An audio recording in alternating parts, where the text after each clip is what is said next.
Les invito a inclinar el rostro por un momento y a encomendarnos al Señor.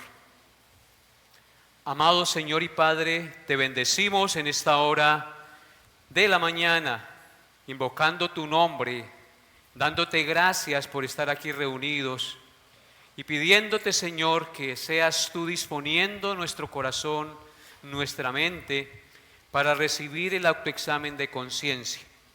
Seas tú hablándonos, seas tú redarguyéndonos, seas tú afirmando nuestra fe, seas tú dándonos cada día más confianza en ti.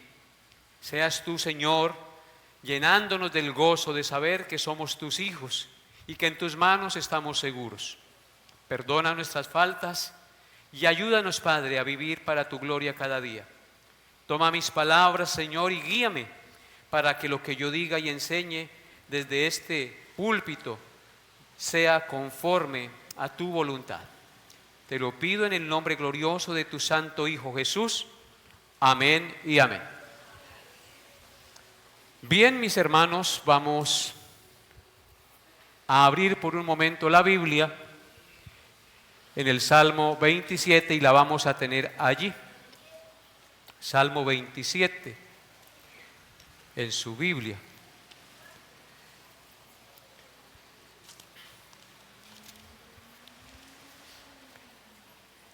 El autoexamen lleva por título ¿a qué le temes? Es una pregunta que nos concierne a todos. ¿A qué le tememos nosotros? ¿A qué le temes tú? ¿A qué le temo yo?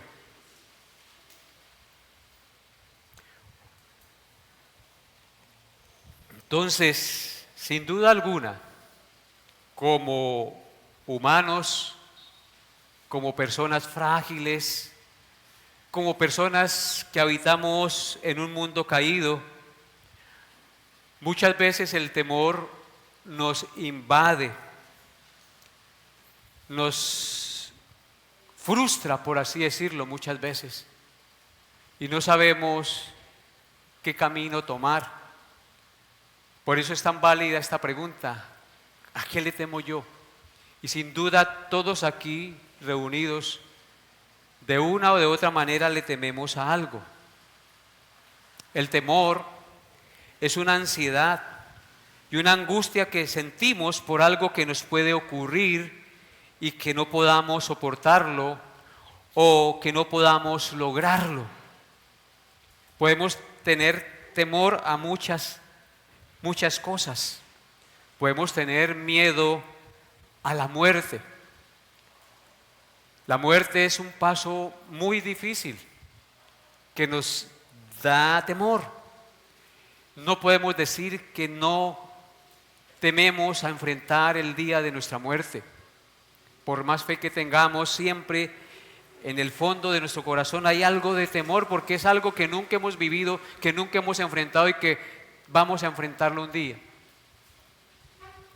Y está el miedo también al diablo, a los demonios. Muchos tienen miedo al enemigo. Está el miedo también al fracaso, a no poder surgir, a estar frustrado y entonces a vivir una vida de fracaso. Y hay ese temor en ellos por el fracaso.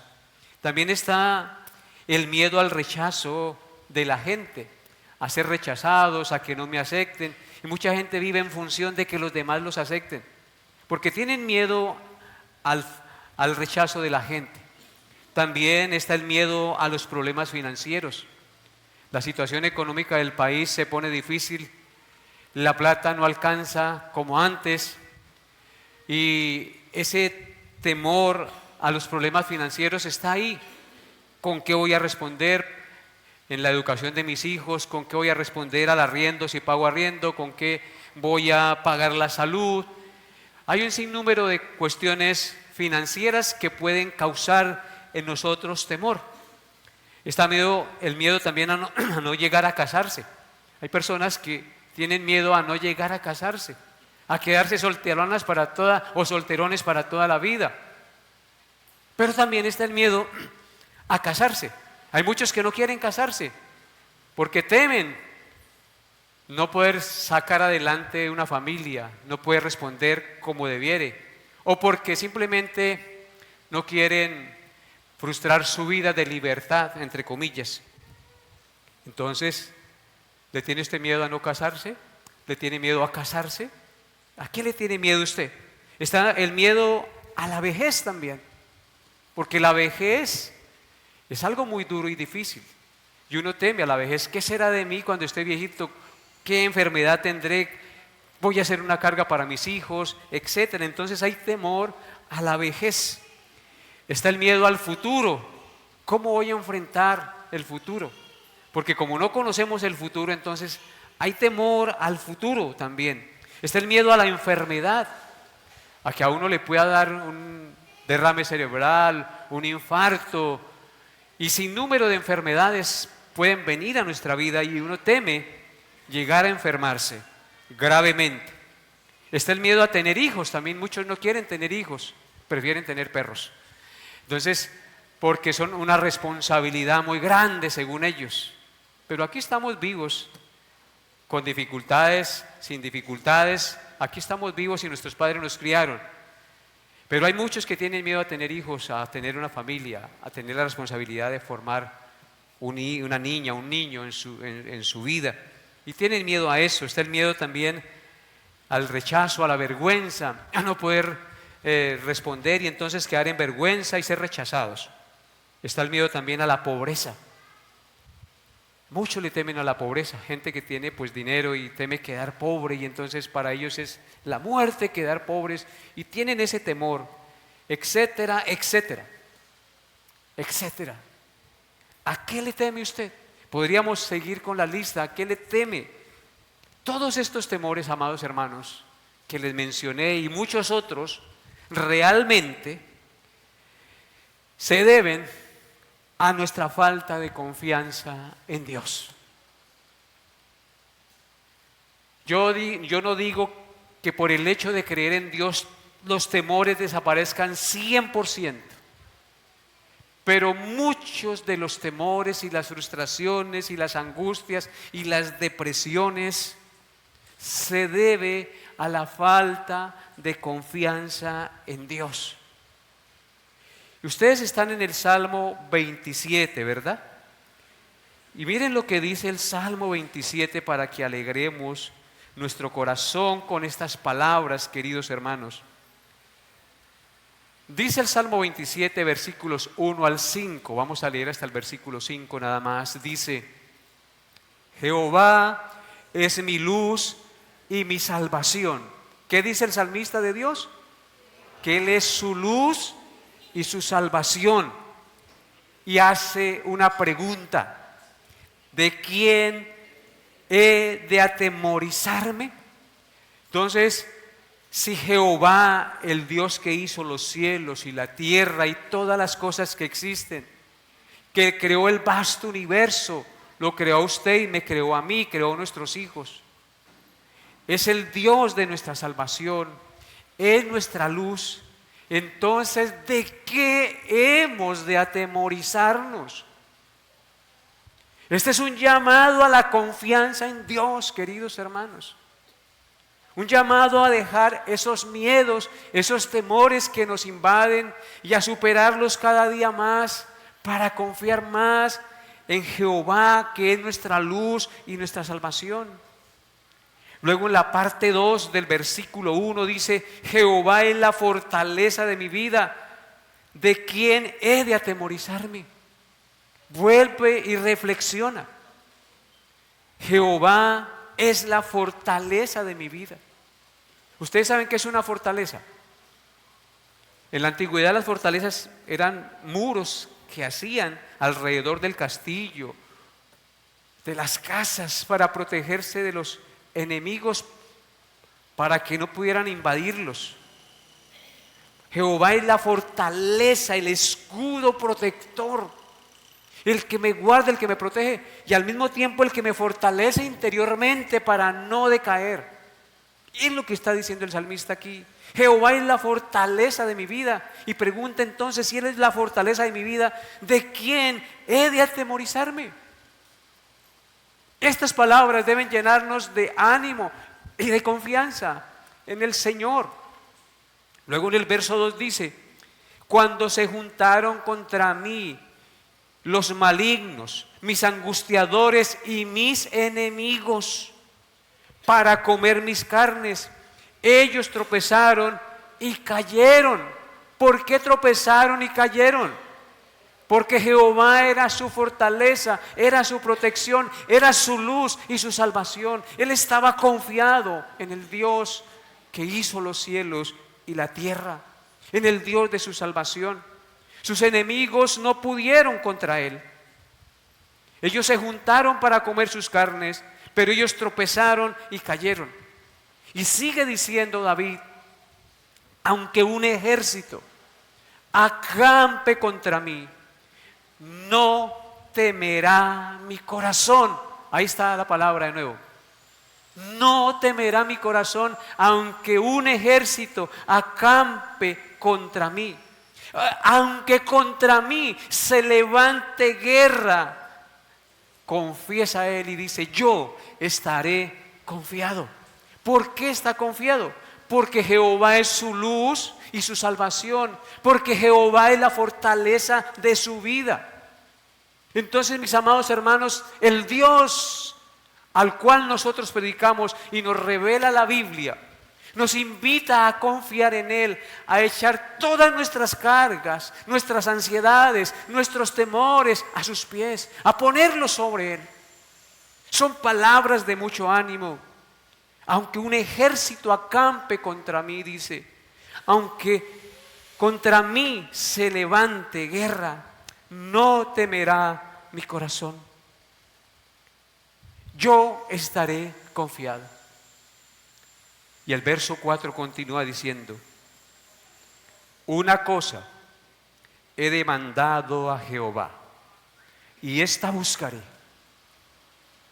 El salmista le había pedido de todo corazón en oración al Señor una cosa, pero no se quedaba solamente en pedirla, sino que también actuaba, la buscaba. Por eso dice: una cosa he demandado a Jehová, y esta buscaré. ¿Y qué era la cosa que él había demandado a Jehová y la que él con anhelo y desespero buscaba? Que esté yo en la casa de Jehová todos los días de mi vida. ¿Para qué? Para contemplar la hermosura de Jehová y para inquirir en su templo. Así que lo que nos está enseñando aquí el salmista es que muchos de nuestros temores es porque no actuamos en nuestra responsabilidad, en lo que debemos actuar.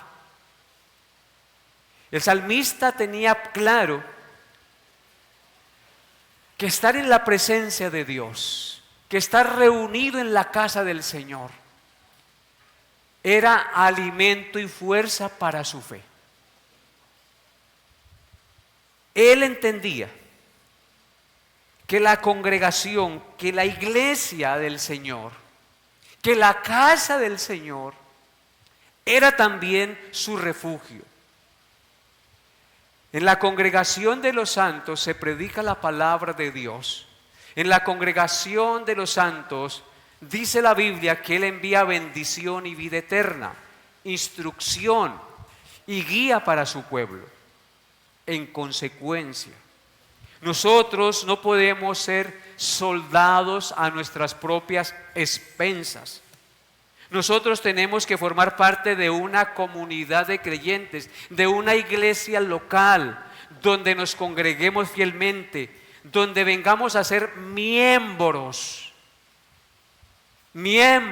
no simplemente asistentes. Un miembro, ¿qué es lo que hace? Está comprometido, este brazo está unido al tronco y cumple una función como miembro. Un miembro quiere decir que está unido a esa comunidad y cumple una función para la gloria de Dios y en favor de los que lo rodean y a los cuales él pertenece. Entonces el salmista entendía que la casa de Jehová era una de las bendiciones más grandes para fortalecer su fe. La Biblia dice que no podemos ser soldados a nuestras propias expensas. Necesitamos de un capitán y de un ejército para poder ganar la batalla. No podemos ser ruedas sueltas. Necesitamos ser parte de un cuerpo, estar en armonía y comunión, donde Cristo sea la cabeza y sus gobernantes designados por Él instruyan a su pueblo y den las directrices para que ellos se comporten y vivan de acuerdo a la voluntad del Señor. Entonces por eso Él dice: una cosa he demandado a Jehová y esta buscaré. Oraba y actuaba. ¿Y qué era lo que buscaba? Que él estuviera en la casa de Jehová todos los días de su vida, para contemplar la hermosura de Jehová y para inquirir en su templo. Nosotros no nos reunimos todos los días en este lugar, nos reunimos cada 8 días, nos reunimos los miércoles virtualmente, que también lo podemos hacer en espíritu, nos reunimos entre semana con los caballeros para tener un devocional, y de hecho les voy a compartir también que vamos a hacer extensivo ese devocional a todos, a damas y caballeros, para que lo escuchen, ¿sí? Para que lo escuchen de lunes a viernes. Entonces Dios mediante vamos a hacer eso. Entonces, hermanos, ¿qué es lo que quiero decirles?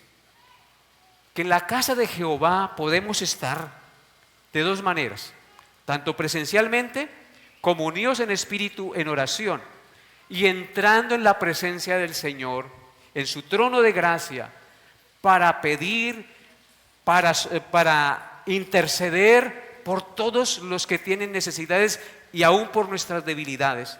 En otras palabras, lo que el Señor quiere es que estemos unidos y conectados a Él constantemente. Y Él ha designado la iglesia, Él ha designado los medios de gracia como este de la predicación, las enseñanzas. La pandemia dejó algo muy bueno, y es que nos despertó a todos para tener reuniones virtuales y poder estar en cualquier parte y escuchar la palabra de Dios si nos lo proponemos y sacamos el tiempo y la reverencia para hacerlo y edificarnos. ¿No es así? Eso es muy bueno. Entonces, hermanos, el salmista nos está invitando hoy y nos está diciendo que una de las cosas por las que nosotros nos llenamos de miedo y de temores es porque no estamos realmente conectados con Dios y con su iglesia al mismo tiempo. Porque yo no puedo estar conectado a Dios si no estoy conectado también a su iglesia, porque somos un cuerpo en Cristo. Y luego dice que Él es en la casa de Jehová todos los días para contemplar la hermosura de Jehová y para inquirir en su templo. ¿Qué es lo que debemos anhelar nosotros? Contemplar la hermosura, la santidad, la grandeza de nuestro Dios, adorarlo y exaltarlo todos los días de nuestra vida. Y luego en el verso 5 dice: porque Él me esconderá en su tabernáculo, en su casa, en su morada, en el día del mal. Vean esa promesa tan maravillosa. Me ocultará en lo reservado de su morada, sobre una roca me pondrá en alto. Entonces no hay razón para dejarnos llevar y dominar de los miedos y de los temores, queridos hermanos. Las depresiones radican en la falta de confianza en Dios. Dice aquí que si nosotros nos acercamos a Él, Él nos esconderá en su tabernáculo en el día del mal. Me ocultará en lo reservado de su morada. Fíjense esa protección tan especial. Y sobre una roca me pondré en alto, es decir, me levantará, no me dejará frustrado ni caído en la prueba y en la angustia. ¿No les da alegría esto, hermanos? Así que si usted teme, confíe en Dios, confíe en el Señor. Por eso Él dijo en Mateo 6, 33 al 34, mas buscad primeramente el reino de Dios y su justicia, y todas estas cosas serán añadidas. Así que no os afanéis, no tengáis miedo del día de mañana, porque el día de mañana traerá su afán. Basta a cada día su propio mal. Noten ustedes, hermanos, lo que nos dice aquí. Una de las cosas por las que nos angustiamos es por lo que hemos de comer, beber o vestir. No se afanen, dice el Señor, por el día de mañana. Confiemos en Dios. Estamos en sus manos. Busquen primeramente, ¿qué cosa? El reino de Dios y su justicia. En 2 Timoteo 1:7 dice: porque no nos ha dado Dios espíritu de cobardía, sino de poder, de amor y de dominio propio. ¿Qué nos ha dado Dios? ¿Espíritu de cobardía? No, señores, sino nos ha dado un espíritu de poder, de amor y de dominio propio. Ese es el Espíritu Santo de Dios que mora en nosotros. Y en Hebreos 2:14 al 15 dice, Hebreos 2:14 al 15: así que por cuanto los hijos participaron de carne y sangre, Él también participó de lo mismo, para destruir por medio de la muerte al que tenía el imperio de la muerte, esto es, al diablo, y escuchen, y librar a todos los que por el temor de la muerte estaban durante toda la vida sujetos a servidumbre. Si nosotros entendemos claramente el Evangelio y lo que hizo Cristo por nosotros, dejaremos de temer a la muerte, porque Cristo venció la muerte para que nosotros la venciéramos con Él. Amén. Entonces, solo en Dios debe estar nuestra confianza. Y escuchen bien, solo Dios debe ser nuestro temor. En Isaías 8:13 dice lo siguiente, Isaías 8:13: a Jehová de los ejércitos, a Él santificad, sea Él vuestro temor y sea Él vuestro miedo. Entonces, realmente, ¿a quién debemos temer? A Dios y no a los hombres ni a las circunstancias. Si tú y yo hemos confiado en Dios, si el Espíritu Santo mora en nosotros, si Dios envió a su Hijo para pagar la deuda de nuestros pecados y vencer la muerte, al diablo y a Satanás, entonces los temores realmente comienzan a desaparecer en nuestra vida.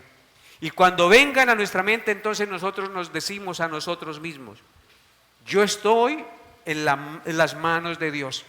Jehová es mi luz y mi salvación. ¿De qué temeré? Jehová es la fortaleza de mi vida. ¿Por qué he de atemorizarme? Pensemos así. Y estoy seguro que nuestros temores desaparecerán cada día más y más. Deje de temer tanto. Confíe en el Señor. No temáis a los que matan el cuerpo, mas el alma no pueden matar. Temed a aquel que puede destruir el cuerpo y el alma en el infierno. Es a ese que debemos temer. Y Cristo dijo: no temáis, manada pequeña, porque a vuestro Padre os ha placido daros el reino. Oremos. Señor, ayúdanos a descansar en ti, a echar todos nuestros temores y nuestra ansiedad sobre ti, porque tú tienes cuidado de nosotros. Tu palabra dice: por nada estéis afanados, por nada estéis turbados, sino sean conocidas vuestras peticiones delante de Dios con toda oración y súplica, y la paz de Dios, que sobrepasa todo entendimiento, guardará vuestros corazones y vuestros pensamientos en Cristo Jesús. Así es, Señor, danos tu paz. Te lo pedimos en el nombre de Jesús. Amén y amén.